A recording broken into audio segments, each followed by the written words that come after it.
You a hamburger and a milkshake. We're talking Riverdale. This is a review for Riverdale, Chapter 22, Silent Night, Deadly Night. So I love this episode. I just enjoyed it so much. Um, Not like it was the greatest episode of Riverdale ever. It's just I hated last week's episode so much that I was glad to see that this one didn't make the same mistakes. So last week's episode I thought was very saturated, very convoluted, and they were just jamming way too much stuff into one episode. Whereas in this one, things were kept much more simpler, and it was just easier to follow. Like I said, simple. It was very simple. So we had three simple storylines. First one, Veronica. She's rebelling against her parents. Her and Archie broke up, so she goes to talk to Archie about that. And she finds out that Fred, Archie's father, his medical bills are like over $86,000. She tries to convince her parents to pay for this, but like, nah, we don't want to get involved. So she rebels against them, takes her mother's credit card, pays for the bills herself. This pisses them off. They confront her about that. She brings up how she found these documents that said they bought Pops, how everything's in their name. He's like, are you going to bring me in on the lodge business or not? So apparently they had a talk. We didn't actually hear what they told her, but Veronica's in. Like I said, that was the basic Veronica story. She's kind of turned to the dark side. She's, taking part in the family business, and that's it. Let's see what else. We have Jughead.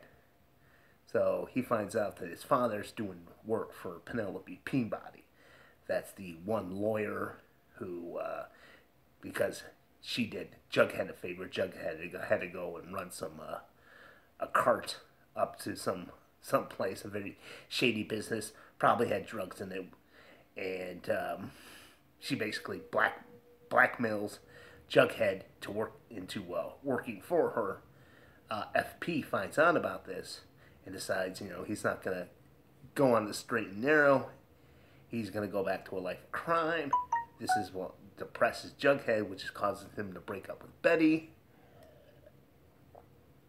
Anyway, he decides to do something about it. He goes, I see how Penelope's kind of using the serpents for her own means, talks to the younger serpents, and they decide to rebel against her, kidnap her, threaten her, tell her to leave Riverdale. She pulls the you can't do this to a fellow serpent, shows them the tattoo. Jughead's like, that doesn't mean anything. Pulls out a knife and basically, I guess, may have cut her tattoo right off her arm. Some hardcore, that's just hardcore. That's all I gotta say. So now, Jughead, like Veronica, he's going to the dark side and doing what his parents do, and which in this case is, being a serpent full time. That's interesting. Could leave some interesting storylines. But let's just talk about the most important one, the Black Hood mystery. So it's already been revealed, like last week, that you have this janitor character who lost his family to some psycho with a shotgun years, decades back. And he said, hey, I saw who did it, and I told some guys, and we found him, and then they killed him. So they get more into that, Mr. Severson. Betty gets this package in the mail, which has his finger in it, which I thought was kind of weird. She didn't automatically realize that this present was not from some friend of hers, but probably the Black Hood. It's sort of like, oh, you got a package from the Secret Santa. And then no one thought, could this be from the Black Hood? Probably. I mean, it's, they did the Secret Santa thing at school, so she already knew who her Secret Santa was. It was Archie, who gave her some book, the Swiss Family Robinsons. Or no, it was a record. A reading of the book. Anyway, alarm bells don't go off until she opens it and sees a severed finger. Of course, the Black Hood calls her and Archie and says, hey, you want to see this janitor in your personal life, you need to find the place where the sin was committed. Where the lynch mob lynched the Riverdale Reaper. That was what the serial killer in the back in the day was called. So they start doing some detective work. They realize, that because he was an orphan, and he probably ended up at that nun's convent that Polly and Alice both went to when they were having, their babies, because they were the unwed mothers. They blackmailed the nun there, saying, "Hey, we know some stuff about this convent. You have some corporal punishment. We'll tell the world unless you tell us some stuff about, Mr. Severson, when he was here." And we find out that at one point the kid basically told them that, he realized later that he had fingered the wrong person and gotten an innocent person killed. And, the nun mentions that, the lynch mob at one point came to the convent to see the kid. And that Nana Rose, that Cheryl and Jason's grandmother, had come with them. So, they go to Nana Rose, they start talking to her. I love the Nana Rose character. She's just so out of it. Like, at one point, Cheryl had gotten into an argument with her mother in this episode. And, when Cheryl storms off, Nana Rose is like, you should have threw them in the river like they were like a bag of ferrets. Anyway, she starts telling the story of how, she wasn't invited to go along because she was a woman, but she knows that the lynch mob took a picture of themselves at the place where they buried the guy, under the tree where they... So, oh, and of course, she mentions to Betty, "Hey, your grandpa was a part of this." So Betty's like, "Oh my God, we had some old pictures of my grandpa. That sounds familiar." They find this picture of 4 guys standing in front of this tree. They realize, oh, that's the lynch mob. This is the tree. That's probably where he has Mr. Severson. So they go there, they see this tombstone that said something about sinners. I think it said something about Mr. Severson. They start digging up the ground. They find a coffin. It's empty. Black Hood shows up, puts a gun to Archie's head, and says, "Hey, get in the coffin." He isn't going to do it, but then he puts the gun to Betty's head, so Archie gets in the coffin. He starts having Betty bury Archie, and they start hearing police sirens because, for once, they have the intelligence to tell the police this information about the Black Hood. So they start coming to the park. Black Hood gets distracted. Betty whacks him with a shovel. She gets Archie out of the coffin. They realize the Black Hood's taken off on foot, left his gun behind, so Archie picks it up. They chase after him.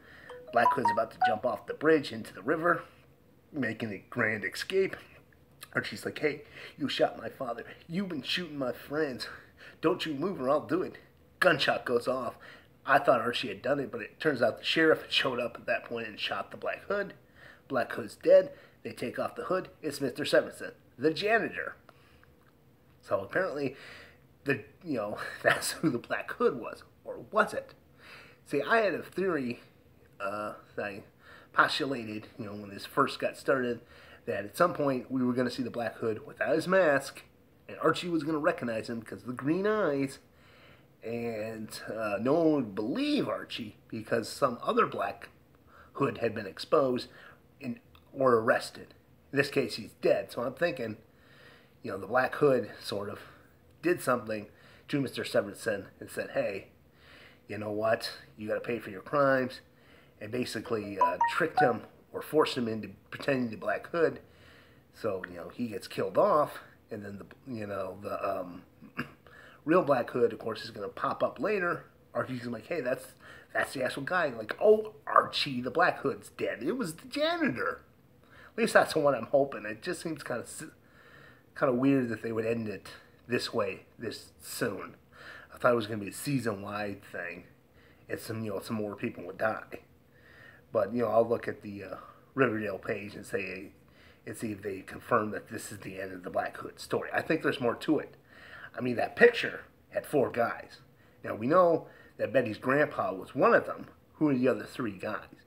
Also, who took the picture? So I'm thinking Cheryl and Jason's grandfather obviously had to be involved.